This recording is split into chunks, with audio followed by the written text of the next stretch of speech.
Welcome to the We Are VIP podcast. Each week, your host, Casey Hasten, Director of Recruiting at VIP, will bring you valuable insights from thought leaders, introduce you to incredible companies, and bring you tips for landing your dream job from our team of executive recruiters at VIP. And now, Casey Hasten. Welcome to the We Are VIP podcast, a podcast devoted to adding value to your career or candidate search, brought to you by VIP. I'm your host, Casey Hasten. I'm an executive recruiter, director of recruiting with VIP, and also an executive leadership coach. Pretty excited about that. And today, you know it's my goal to always bring you fantastic guests. And today, I'm not going to let you down, I promise. So let me introduce our guest so we can go ahead and get him on here and we can get started. So today on the show, I'd like to welcome Mark Given, author of the Trust-Based series and founder of the Trust-Based philosophy. Mark has been changing businesses and improving lives for nearly 4 decades. His programs help people become better leaders, salespeople, and networkers by building trust with those around them. Mark, it is so exciting to have you on the show today. Thank you. Thanks for inviting me. I'm so glad to be here with you today. And, you shared something with me earlier, and I hope you don't mind us sharing with the rest of our audience that there's some congratulations in order today. Yeah, well, you know what? It's probably not so much to me. Sometimes you're just in the right place with the right people. And my youngest child, so my wife and I have 5 children. We have 4 sons and a daughter. The daughter's the youngest. And today she had her very first child at 12:16 p.m. East Coast time. So grandchild number 9. I couldn't be happier. It's all over your face. For those watching, they're going to be able to see that you are a proud granddad. What do your grandkids call you? Pops. They call me Pops. And so I'm not sure where that came from, but that's okay. I love being called Pops. Do you know what my dad is called? I think he has a very unique, you've probably never heard this before. His name, and I had the first grandchild, whoopsie, out of our family. And so my oldest one got to name my dad, and he calls him Papu. No, actually, I have not heard that one before. Yes. So, does he like that? He gets a kick out of that? Oh, yeah. He's been Papu for almost 30 years, So, yeah, it was a lot of fun. I will tell you this. I probably shouldn't say this on TV, but I'm going to. So when my youngest nephew was born, he started talking, and we said, "That's Papu," and he goes, "Hey, poo poo." So and there you go. Yeah, and there you go. Right? Yeah, that's destiny. So that's for sure. Oh my goodness, it's so much fun. Oh, Mark, I'm so glad you're here today. Even though I would have totally given you a pass on this with the grandbaby being born today. And we were talking beforehand as well that, I like to spin that spider web and kind of let people know how I got connected with people. So how did you and I get connected? Well, you had a networking guru. You're actually the hiring guru, but Frank Agan, who's the networking guru out there and runs a whole organization on that, had me on a program he did, and talking about building, maintaining, and repairing trust, because that's my expertise. That's what I do. And actually afterwards, he emailed me a couple names, and he said, "You know what, I need to connect you with this person and this person. You really should be on their shows, because your message is what their people are going to want to hear." So that's how we got connected. I think that was actually episode number 52 for you, was Frank Agan. So absolutely. and it had to be him. For our 1-year anniversary, it had to be Frank. He gets so many shout outs on this show, almost as many as Bob Berg, about the Go-Giver. We love that, and the Miracle Morning. Those are some of our favorite books for sure. So they get lots of shout outs. So there you go, Frank. There's yours for today. There you go. So I know you're an expert on building trust in a personal or professional manner, right, or sense, and you've written books, many, many books. I think you said that you have 5 so far in the Trust-Based series, with 4 more coming out? Yeah, well, nine total books, but the last 5 have been on the science of building, maintaining, and repairing trust, with more to come. I don't have a limit on that because there's so many different topics that we can talk about in that area. I mean, everybody needs the same thing when it comes to trust, is to build a deeper level of trust. But they don't always understand the science of it. So that's I don't write boring books. I write No, you simple don't. books that are easy to apply, and they're all about different topics. So leadership, selling, networking. That's how Frank and I got connected. My newest one is on time management and productivity, but I've got the next two coming out are on building referrals. That's Bob Berg's expertise with the Mm-hmm. Go Giver, and a entrepreneurial book. So how to build trust so you can build a powerful business. So. And then there'll be more. I just, it's only a couple at a time. I can only do a couple at a time. I'm so impressed that you've written that many. I've tried to write one and it's not gone well. So I'm really impressed. But It'll happen. It'll happen for you. I think I'm going to go in a different direction. I'll tell you about that offline. Maybe when we get done Okay. here. I think you'll be Yep. excited. Yep. So what inspired you to create and adopt this philosophy?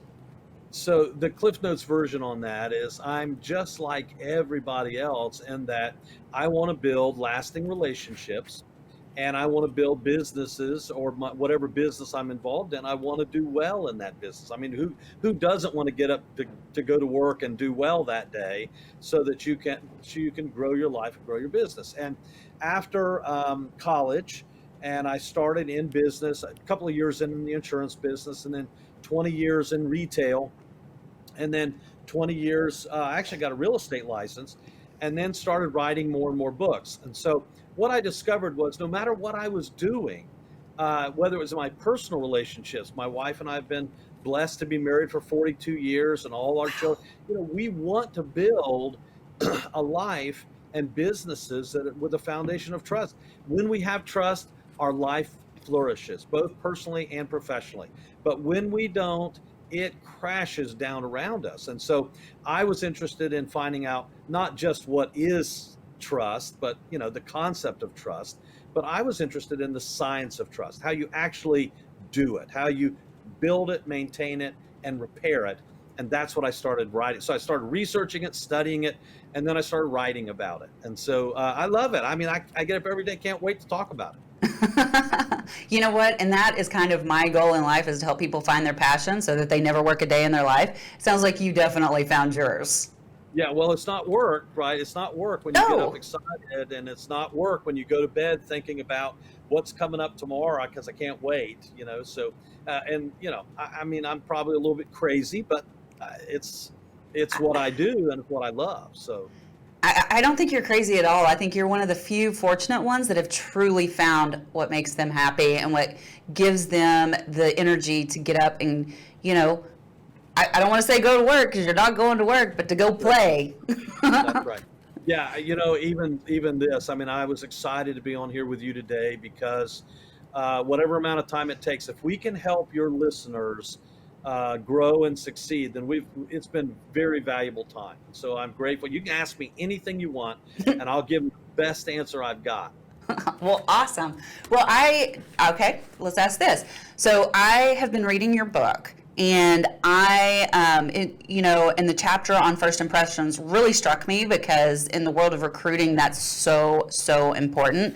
So what steps can someone take to make the best first impression, like at every touch point? Because you mentioned several.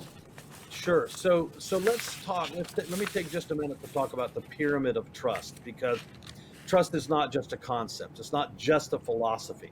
And so what we've discovered and what I write about, and if they go to my website, markgiven.com, they can actually see the visual of the trust-based pyramid, or what we call the pyramid of trust. So the first level of any interaction with people, we just call the grand opening.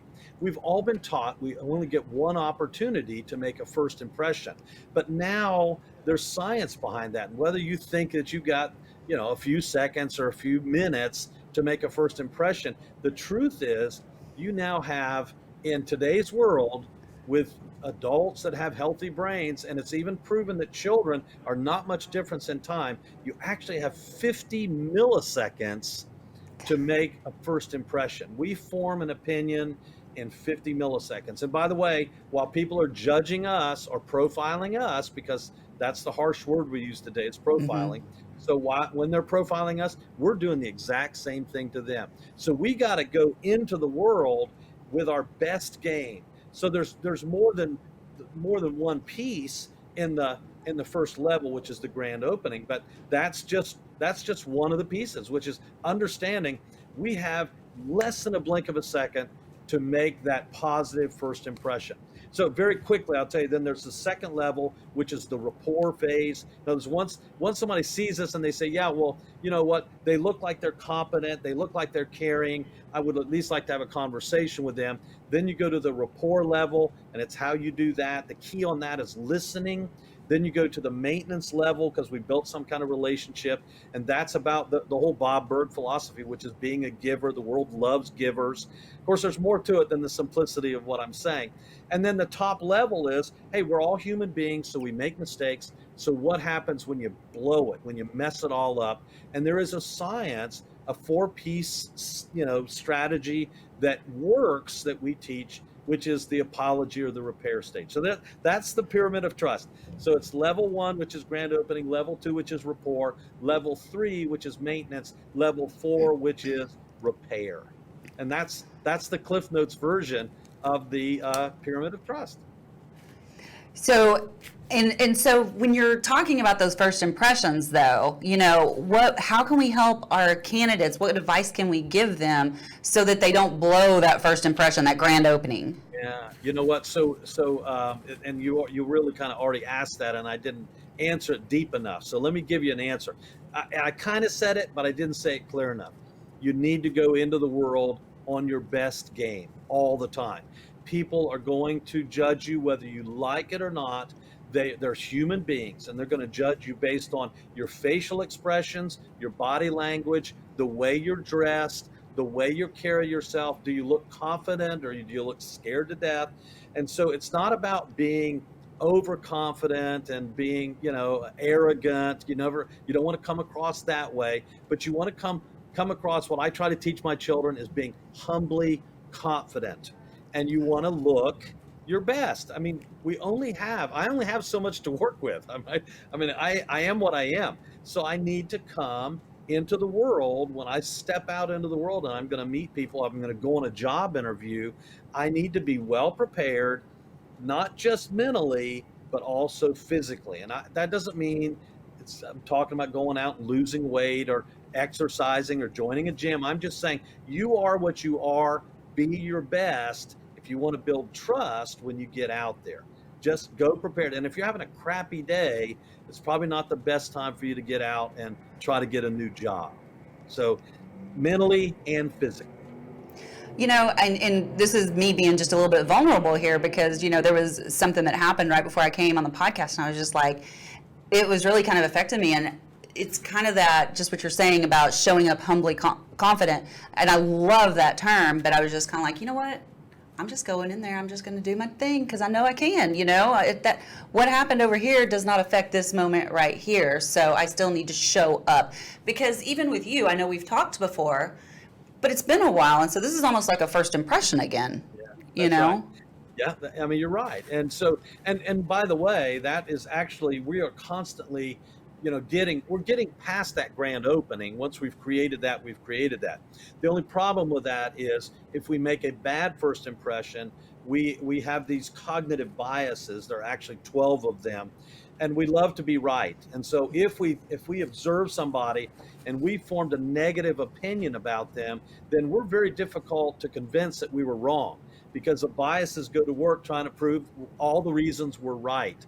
I can trust them. Well, now those biases say, well, I know I can trust them. But if we believe we can't trust them, and that's, again, on a competence level, I'm pointing at my brain, right, and a heart level, because we need to show that we're caring and we're competent. We're not axe murderers. We're not dangerous in any way. And we look like we'll put others' needs above our own. And that's not being sappy or being the kid in school that takes the teacher the apple. It's just, if we want to get hired, if we want to have a chance, we better be ready to compete and understand that when we come across, well, we set the right impression. And then that's when we go to the rapport stage, which is what you said. We may have met before. You've already formed an opinion on me. I formed an opinion on you. But now we're at the rapport stage. And what we want more than anything in the rapport stage is to be heard. We should talk less and listen more. Be good. It's Socratic method. People are smart. They have the answers within them. Give them a chance to say it. Yeah, and that's something I've really been working on recently is the whole listening thing, because I mean, as a coach, you have to listen. You have to engage in that active listening and that intuitive listening, and I like to talk. That's why I have a podcast. Oh, by the way, everybody loves to talk. If you go back in the 1940s and read Dale Carnegie's book, How to Win Friends and Influence People, he will tell you back then when we didn't even have any of this science, that the most interesting topic that anybody has is themselves. Mm-hmm. So give them an opportunity to talk about themselves. They'll love you for it. Talk about building trust. They'll love you. They'll want to connect with you. They'll want to spend time with you. They'll want to be associated with you. Listen more. My dad taught me when I was a kid, which I didn't understand at the time because I was a teenager and I wasn't really listening. But he actually gave me a formula. He said it's the 90-10 listening principle, that if you're really trying to win at life, you would only talk 10% of the time when you're trying to make a positive impression. I didn't realize it was about building trust, but that's totally right. You talk 10% of the time, you would actually listen 90% of the time, which is very difficult to do. It's easy to understand. It's very difficult to apply. Yeah, I don't know what my percentage is right now, but it's probably not that. I'm going to go with 50-50. Fair enough. Yeah. So what are some nonverbal signals that can help establish trust with someone? So I touched on those, so let's touch on those again. So again, body language is so critically important. We have this, this aura, whether we, understand it or not, but we are putting out this aura all the time. It's positive or it's negative. And so obviously what you want to do is put out this, these positive impressions to people. And so you do that by mostly people are going to look at your face. And so you do that with positive expressions. You probably have met somebody before that it just doesn't appear that they're very happy. And if you ask them, hey, are you doing okay? You all right today? And they say, yeah, I'm happy. Everything's great. And you want to say, well, tell your face, right? Because your face doesn't show that. And so you need to, in pre-show today, we were talking, you said, boy, Mark, I'm just, so nice of you to be smiling all the time. And I'm just telling you, I smile all the time because, when I'm not with people, I can stop smiling if I want to. But I got to practice smiling because there's so many things that beat us down in the world. It's easy to find something to be negative about. If you want to make a positive impression and build and develop deep levels of trust, you can't be a negative Nilly. You've got to be a positive person that people want to, they want to be around. And sure, you can have friends that you can have those negative conversations, but boy, you don't want to bring that to a job application. You don't want to bring that when you're trying to meet somebody for the first time.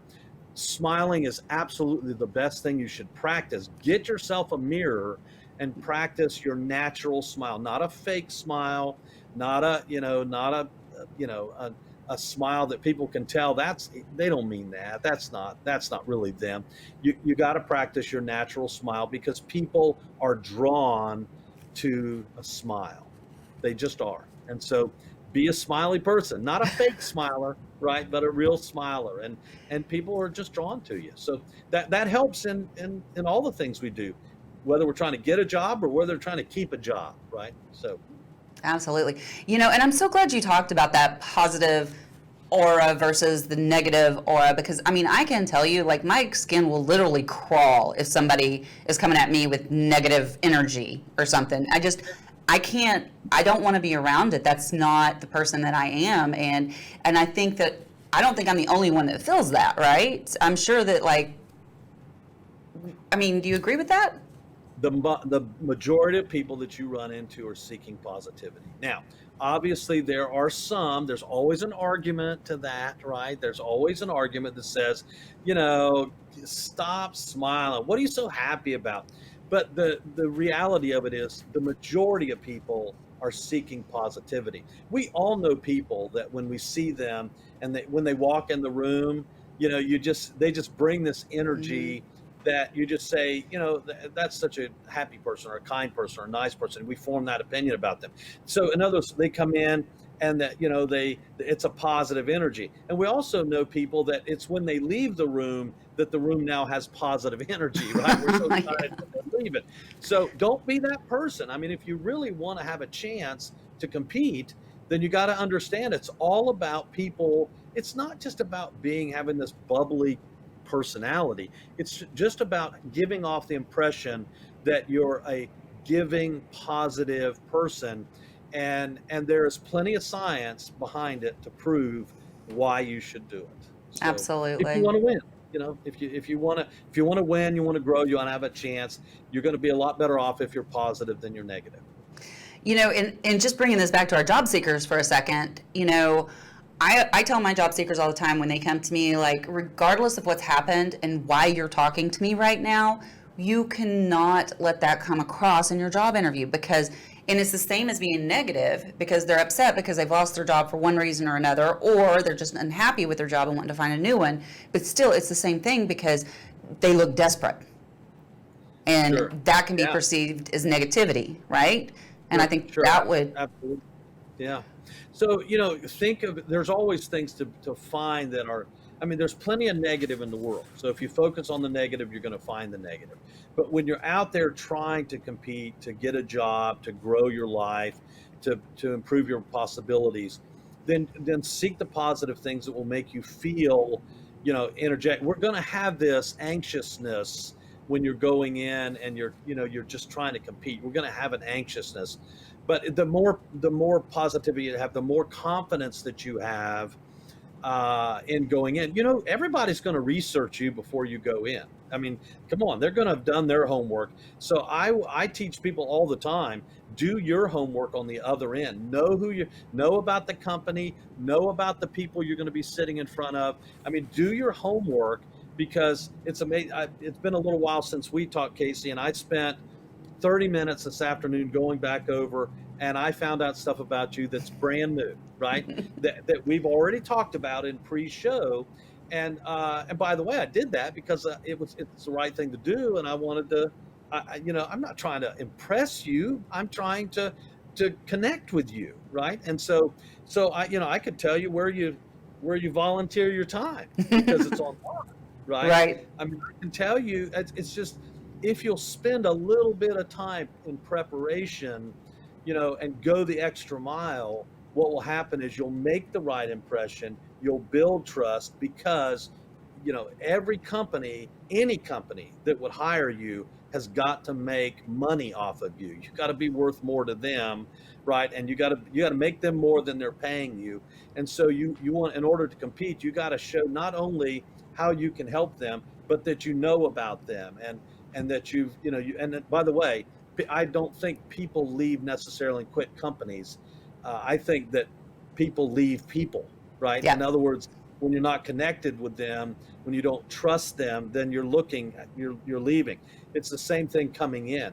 You need to understand them, know them, and know that you're in the right place, so that you're well prepared and you really come off well, and they trust you when you walk out. They think, you know what, I have a good feeling about them, and we need to give that person a shot. And so, be your best, prepare your best.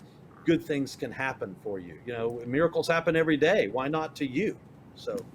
Oh, I like that. That may be my new quote on my signature. Miracles happen every day. Why not to you? I love Why that. Not to you?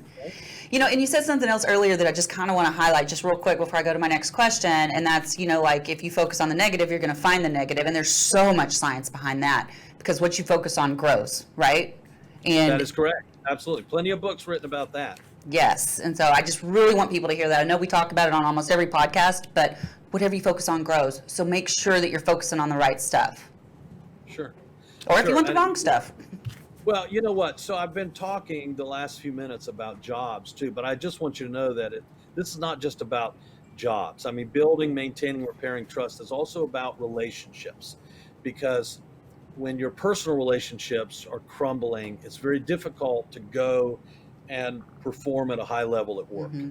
And so all of the things that I write about and that I teach are applicable to life and to business. And, I'm sure that there are people out there that I meet, that say, oh, geez, he's just too positive. That's their problem. Yep. Not Not your mine, tribe. right? Not mine. And because the world is out there and will beat you down if you allow them. So, Mm-hmm. so you just have, it's just exactly like you said. I say it just a little bit differently. I don't remember exactly where I learned it, but it's, what you focus on expands is the Yep. way it's kind of like blowing up a balloon, right? You blow good air in it, and you're gonna, I want it to pop. So I want to fill my life and my personal life, my business life with positive, and then deal with the negative as it comes, because there's going to be some negative that Yeah. comes. You can't avoid that either. Absolutely. Absolutely. So you mentioned the top part of the pyramid is repair.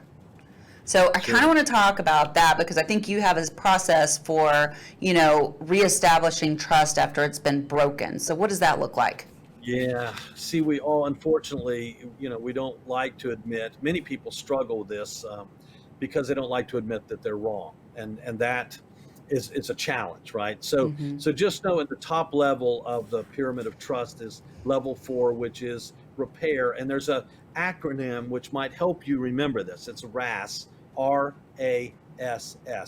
So the science behind an appropriate apology to rebuild trust begins with R, and the R stands for recognize. So often we make mistakes, and when we recognize it, we're embarrassed by it, or we don't want to address it. Or maybe we've made a mistake and we don't even realize we said something really foolish or stupid, or we did something that maybe harmed somebody or some group in some way. So we need to either recognize it ourselves, or we need to be willing to receive it when somebody gives us counsel, advice, or criticism. So we got to be willing to recognize. That's number 1. Then it goes to A. The A is probably even more difficult than recognize, because there are plenty of people out there that'll tell us that we messed it up. But then we have to admit that we actually did something wrong. Now, the legal world might say, no, you don't want to admit, because if you admit, that positions you for lawsuits.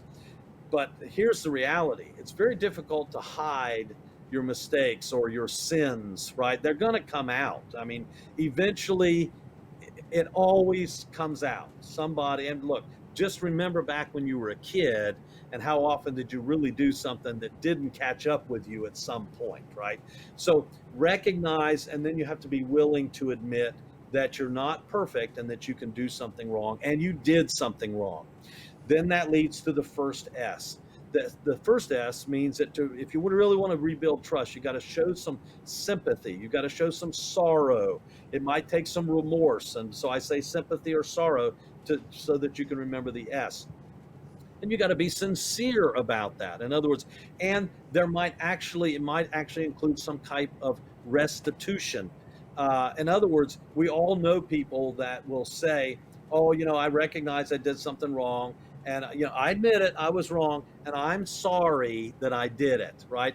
But that's not true sorrow. That's not, how many times have people said, I'm sorry that I did it, but then they just go back, right?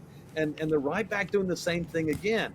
So we have to recognize, we have to, be willing to correct it, to listen, right? To give the other person an opportunity to say, this is how it made me feel, or this is how it harmed me. And you might have to do some restitution on that, which leads to the second S, which is stop. I mean, if you really want to build trust, you can't do it again. You got to learn from it. And that's when you stop doing it, whether somebody is watching or not. You just never do that again. So recognize, admit, show some sorrow, sympathy, empathy if necessary, right? Or when it applies, and then stop doing it. Now, you cannot make people accept your apology, obviously, right? But those 4 steps are the science behind, if you'll do those in order, recognize, admit, show some sorrow, then stop and and really stop, so that people know that you're committed to that. People in time, some people, if you built this wealth of credit, they forgive you quickly. But if you haven't built this bank account, that you can dip off of, then it might take a little bit more time for people to actually forgive you and give you another chance. but that's how you do it. I mean, that's how you begin the process. And then you've got to allow people time to decide for themselves. You know, are they going to give you another chance? Are they not going to give you another chance? But if you'll do that process, the RAS process, you'll go a long way to begin the process, whether it's personally or professionally, to rebuild trust with your family, with your friends, with your, in all your relationships and in your business. Many businesses struggle with this because they might recognize they did something wrong, but how many times do we see a politician that gets called on it, but they will never admit it, right? And so that if we could get more people that would do the RAS system, the world would be a much better place to live in. But I'm going to just start introducing this to everybody. Yeah, it is what it is. But that doesn't mean that you can't do it. Recognize, admit, show some sort of sympathy, and then stop doing it. And you'll be a better person if you do that. I want to be a better person. That's my goal in life. So, I think we all do, really. I mean, yeah. I think really your listeners, I'm sure there's some people out there that say, oh, it's a bunch of hooey. I don't give a mess. Forget it. That's, Mark's full of baloney. But for the most part, the bulk of the people you ever know or meet in the world want to be better people. They want to succeed and they want to thrive. And from the top tier of the pyramid of trust, if you'll just practice that, it will work for you. It will work. So I'm really curious, what about when it comes to trusting yourself? I mean, it seems like it's difficult. It's a difficult area for a lot of people to trust in, but why is it so hard for us to trust ourselves? Sure. So I think we all struggle with that. This imposter syndrome that the world thinks highly of us and we know the truth, right? And so we have this I'm not a psychologist or a psychiatrist, and so I can't give people counsel and advice, for that. But I will tell you this. I think that what I have found is that in all of my life and in all of my readings and in all of my experience, what I would say is most people are much more critical and difficult on themselves than they need to be. And so, Casey, I'll say it this way. I've never really met anybody that I spent any time with that didn't do a lot more right than they did wrong, but they just focused on the wrong. And so it's just easy to do. We're very tough on ourselves. And so what I would say is, why is it so difficult to trust ourselves? Because we focus too much on all the things we do that are screwed up, right? And if we just would, at the end of the day, and I mean this seriously, at the end of the day, when we wind the day down and before we go to bed, put our head on the pillow, we would think of 3 or 4 or 5 things we did right instead of 3 or 4 or 5 things we did wrong. Then we would be able to build more confidence and trust in ourselves. And I don't mean arrogance, just enough confidence in to be able to function in the world. But the truth is, we're human beings. So what do we focus on? We focus on the negative. And so when we go to bed focused on the negative, our brain, I'm not a brain scientist either, but I know how this works. You dream about being a screw up, you think about being a screw up, and that's kind of, you wake up then thinking about, oh gosh, here we go again. But if you focus on 3 or 4 or 5 things that are positive, and I would even recommend that you get you a little journal. I carry a pad around in my pocket, and right up here on my desk, I have a stack of them, stack, that I write all my thoughts for the day, new things I learned. And if you really are struggling with this, and get you a little pad that's separate and put it beside your bed, and every night before you go to bed, write down 3 or 4 or 5 things that you did right that day. And then you'd create a journal of the positive. And if you're looking to create a more positive life, to be able to trust in yourself more, what you'll recognize is you really do a lot more right than you do wrong. We just focus on the wrong. And that's human nature. Man, that is such a great knowledge nugget to wrap up this conversation on. So, everybody out there, you do more wrong than you do, or you do more wrong. I almost messed it up. Right. You do more right than you do wrong. That's exactly how we think, though. I know. I mess it up. Right? We count all the things that we do every day. So it's hard to change those habits. It's about having more positive mental habits. In in brain science, it's called self-talk, and so it's just about having a more positive self-talk. And I'm suggesting to you that at the end of the day, that you focus, the self-talk is directed towards, hey, these are some things I did right today. I should be grateful for these. And the things I messed up yesterday or today, I'll fix those later. But let's focus on the things I did right. I said something nice to Casey, right? I said something nice to Trey, right? And I meant it. I was sincere, right? And I cleaned the kitchen today, right?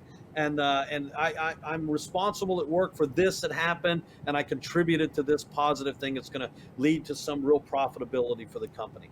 Focus on those things. And oh, by the way, when you have that pad, it's real easy in an interview to go back and say, when they say, well, how do you contribute? Well, gosh, you can go back and look at 1,000 things that you've done to make the world a little bit better.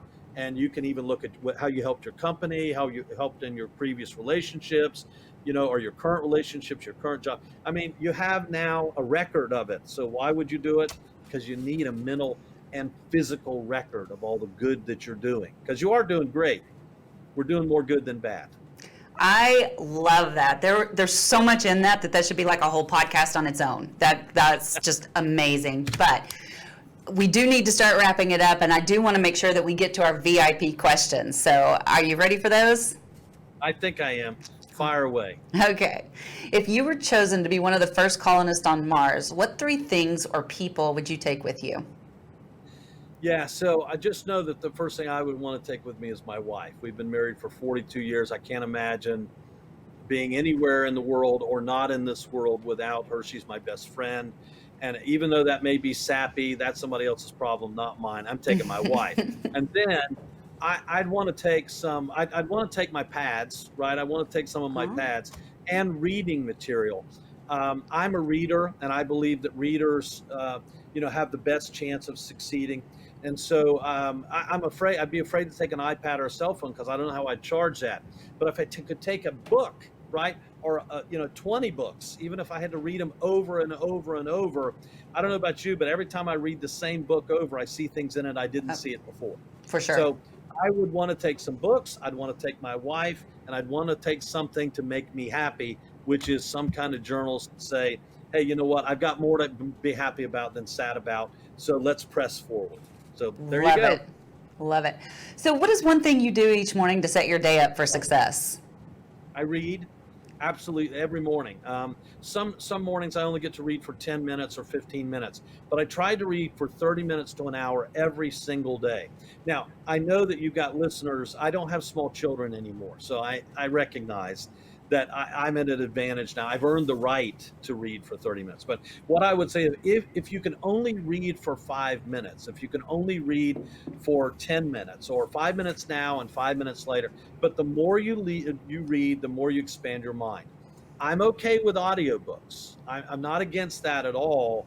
But for me personally, reading, I get more out of reading than listening to audiobooks. And it's only because when my brain wants to, think about something that was just said, oftentimes I'll miss the next couple of minutes on an audiobook. But in reading, I can just stop where I am. I can highlight it or mark it. And then, so for reading, for me, is the answer to that question. Every single morning, it's a habit that has served me well. I wish I'd have done it my whole life, but I haven't. But my whole adult life, since even when I had children. So reading. That's my answer, and I'm sticking to it. I love that. And by the way, I'm also an avid reader, and I also love to highlight. I have highlighters positioned everywhere that I might possibly be reading in the house, just in case. Well, just in case. So, I'm a highlighter too, and I'm not against audiobooks. I anytime I'm driving, Zig Ziglar. I mean, you had Tom Ziglar way back in episode 11. And his dad would have taught Automobile University. Auto University, or so anyway, Automobile University. And I was a kid the first time I ever heard that. So I've always believed in using time wisely and having the proper habits. So Zig helped me decades and decades ago, and it's a habit I've continued. There's a period in college I should have been reading more and didn't. I didn't graduate, by the way, magna cum laude like you did. So, it makes a difference. So, but final question, and I'm always interested to hear what your answer is to this one. So if your life was being summed up in a news article, what would the headline be? Yeah, and you know what? I'm going to even go beyond the news article to my tombstone. It's a simple sentence. I could trust that man. If I lived my life properly, then I would want anybody that knew me when they drove by my tombstone that said Mark Given, that they could say, you know what? That's true. Instead of laugh or joke and say, who's he think he is? Mark was a jerk. I want them to think when they see that I can trust that man. And so I think that would exemplify everything I would ever want in my life is for my wife, my children, my grandchildren, everybody I ever meet, my friends, you, Casey, anybody I ever associate with, to know that I'm not perfect, but you can trust me. Because if I mess it up, if I don't know it, I want you to tell me. And if I do know it, I'm going to go to work and try to fix it. For me, the most important thing in my entire life would be to be known as a trustworthy person, highly trustworthy, a man of high integrity. I can't imagine. I mean, forget the money, forget everything else. If people couldn't trust me, I failed. So how do people find you if they want to get more of your books or anything like that? It's easy. I'm not hidden anywhere. We're working desperately on SAO, so if they just type in trust, it comes to me. I haven't found out how to do that yet. I thought that you said you did. I was like, wow. No, I'm in there. I haven't figured that out. I want the word trust to be associated with Mark Given, right? I haven't accomplished that yet. But markgiven.com, markgiven.com. You can find my books. There's my trust-based networking book. Yeah. You can find my books on Amazon. You can find me on, online. In fact, if you want to see the pyramid of trust, and if you just go online and sign up for my weekly message, right? Or just send me an email. I'll send anybody, and this is whenever they listen to it, some free bonus material just for attending. I've got something called the Trust Test that I'd love for everybody to take. Eventually we'll have it on my website. Right now it's not on my website, but I'd love for everybody to take that Trust Test. And that's a freebie. There's no charge for that. And they can evaluate themselves on the four levels of trust. And then the best thing to do is to take the trust test, give it to somebody else that they love, that they trust, and have them take the test on, like Casey, you would take it and then give it to somebody to take the test, but not about themselves, about you. And then you compare it. Yeah. So you can see what you think, and you can see what other people, believe in, how they believe in you, how much trust do they have in you. So anyway, it's called the Trust Test. Go to markgiven.com. I'm easy to find. And eventually, if you just Google trust, my name will come up, but it's not, I haven't gotten there yet. Well, Mark, this has been amazing. And I just have one last thing to say to you. You are a VIP. Well, God bless you. Thank you very much. You know what? Thank you. Thank you, Casey, for having me. I hope your listeners gleaned something of value that they can use and go to work and apply immediately, because I would never want to waste anybody's time. So thank you for having me. And just know that you can reach out to me anytime. I will always try to respond to every email or every text message, or, let me know how I can help you succeed. I want to do that. You and all your listeners. Thank you, Mark. And that's a wrap for today. Join us next week here on the We Are VIP podcast. We'd love to know how we can help you be a VIP. To find out more, log on to wearevip.com.